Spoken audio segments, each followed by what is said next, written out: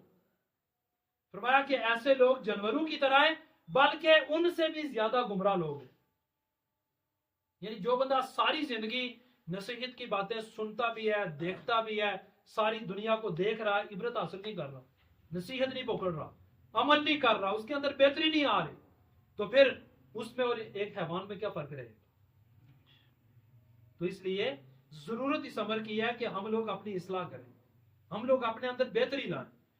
ایسا نہیں ہوتا کہ بندہ کوئی بہتری لاتے ہوئے کوئی ظاہری طور پہ زیادہ چینجنگ آ جائے گی، یہ نہیں ہوتا. یہ شکل و حیات تقریباً ایک جیسی رہتی ہے. یہ 18-20 سال تک بچپن سے چینجنگ آتی ہے، اس کے بعد بڑھاپے تک تقریباً یہ بال وغیرہ چینج ہوتے ہیں، باقی تقریباً شیپ ایک جیسی رہتی ہے. چینجنگ کہاں پہ آتی ہے؟ سوچ و فکر کے اندر آتی ہے، عمل کے اندر آتی ہے، کردار کے اندر آتی ہے، اخلاق کے اندر آتی ہے. اور اگر یہاں پہ نہیں آئے گی تو پھر سمجھے کہ ہم نے کچھ بھی نہیں کیا دنیا میں.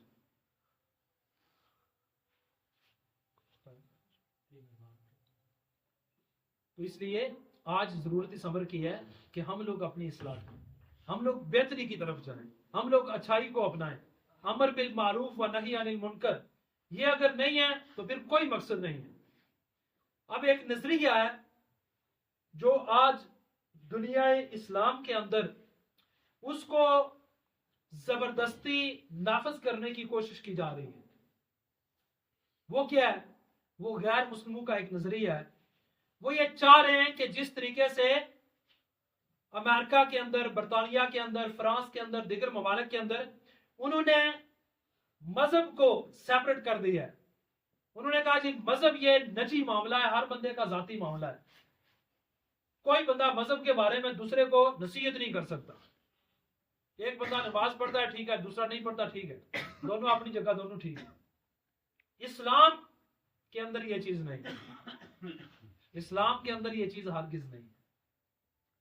اللہ تعالیٰ نے جہاں پہ یہ فرمایا کنتم خیر امۃ اخرجت للناس تأمرون بالمعروف وتنہون عن المنکر، اس آیہ مبارکہ میں جہاں پہ اللہ تعالیٰ نے یہ فرمایا کہ اے لوگوں تم بہترین امت ہو، تم سارے کے سارے امت مسلمہ میں جتنے افراد ہو، کنتم خیر امۃ، تم بہترین امت ہو، اخرجت للناس، تمہیں لوگوں کی طرف بھیجا گیا ہے. اپنی اصلاح بھی کرنی ہے، ساتھ کیا کرنا ہے؟ لوگوں کی طرف بھیجا گیا ہے. اخرجت، تمہیں نکالا گیا ہے، بھیجا گیا ہے اس دنیا میں. کس لیے؟ لوگوں کے لیے. کیا کرنا ہے لوگوں کو؟ کیا کہنا ہے؟ فرمایا تأمرون بالمعروف، لوگوں کو نیکی کا حکم دینا ہے، وتنہون عن المنکر، اور لوگوں کو برائی سے روکنا ہے. اب اس آیت مبارکہ میں ذرا غور و فکر کریں کہ امت کے بہترین ہونے کی وجہ کیا اللہ تعالیٰ نے بیان کی. یہاں پہ مذہب سیپریٹ نہیں ہے. جب ایک بندہ مسلمان ہے، اسلامی گھرانے میں پیدا ہوا ہے اور مسلمان ہے یا اسلام میں داخل ہو گیا، تو اس کے بعد وہ یہ نہیں کہہ سکتا، یہ تصور بھی نہیں کر سکتا، یہ نظریہ اور سوچ و فکر رکھ ہی نہیں سکتا کہ مذہب ہر بندے کا ذاتی معاملہ ہے. ایسا ہرگز نہیں. یہ بات میری سمجھ آ رہی ہے آپ کو؟ تو بہترین امت اللہ تعالیٰ نے جہاں پہ فرمایا ہے کنتم خیر امہ، اس میں آگے کیا فرمایا ہے کہ بہترین امت تمہیں اس لیے بنایا ہے کہ اس دنیا میں تمہیں بھیجا ہے تاکہ جتنے بھی لوگ ہیں ان سب کو تم نے نیکی کی دعوت دینی ہے اور برائی سے منع کرنا. تو جب نیکی کی دعوت دیں گے، برائی سے منع کریں گے، تو وہاں ذاتی معاملہ تو نہیں رہے گا، وہاں تو سب تک پیغام پہنچانا ہے. اس وجہ سے کہ اللہ تعالیٰ نے دین اسلام کو پوری دنیا کے لیے بھیجا ہے. نبی کریم علیہ الصلوۃ والسلام کو پوری کائنات کی طرف بھیجا ہے. کلام مقدس قرآن پاک کو اللہ تعالیٰ نے ساری کائنات کی ہدایت اور رہنمائی کے لیے بھیجا ہے، نازل کی ہے. خالق کائنات جل مجدہ الکریم کی بارگاہ میں دعا ہے کہ اللہ تعالیٰ ہم سب کو اسلام کے بنیادی عقائد، حقائق اور تعلیمات کو صحیح معنوں میں سمجھ کر ان کے مطابق زندگی بسر کرنے کی توفیق عطا فرمائے. آمین. اور اللہ تعالیٰ آپ لوگوں نے جو اخلاص کے ساتھ للہیت کے ساتھ یہ محفل سجائی ہے، اللہ تعالیٰ اس کو اپنی بارگاہ سمادیت میں قبول و منظور فرمائے. اللہ تعالیٰ ہمارے صغائر کبائر گناہوں کو معاف فرمائے. آمین. وما علیہ الا البلاغ.